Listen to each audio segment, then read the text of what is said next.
एक गांव के बाहर जंगल के बीचों बीच एक पुराना जादुई कुआं था। कहा जाता था कि उस कुएं के अंदर सोना और चांदी भरी पड़ी है। लेकिन गांव वाले जानते थे, जो लालच में उस कुएं के पास गया वो कभी सही सलामत नहीं लौटा। गांव में विजय नाम का एक गरीब आदमी रहता था। जब उसने कुएं के सोने चांदी की बातें सुनी तो उसका मन डोल गया। एक रात वह चुपचाप कुएं के पास पहुंचा। कुएं के अंदर झांकते ही उसे चमकता हुआ सोना और चांदी दिखाई दिया। जैसे ही उसने हाथ बढ़ाया, अचानक एक पेड़ जैसी भुजाओं वाला भयानक पंजा उसके पैर पर आ लगा। विजय चीख पड़ा। किसी तरह जान बचाकर वह धीरे धीरे कुएं से बाहर निकल आया, लेकिन उसके मन में डर के साथ साथ एक और सच्चाई बैठ गई, वो सोना चांदी जिंदा है। उस रात के बाद विजय बदलने लगा। दिन में वह आम आदमी था, लेकिन रात होते ही वह राक्षस बन जाता।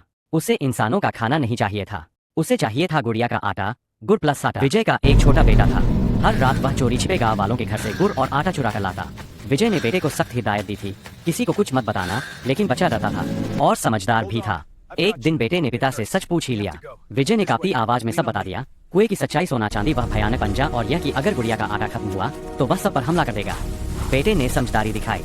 उसने एक दिन 10-15 गुड़िया के आटे की रोटियां बनाकर पिता को खिला दी। जब विजय ने ज्यादा खा लिया तो उसका शरीर कांपने लगा और वह वहीं मर गया। सब कुछ खत्म हो गया। लेकिन कहानी यही नहीं रुकी। जब बेटे ने सुना कि कुएं में अब भी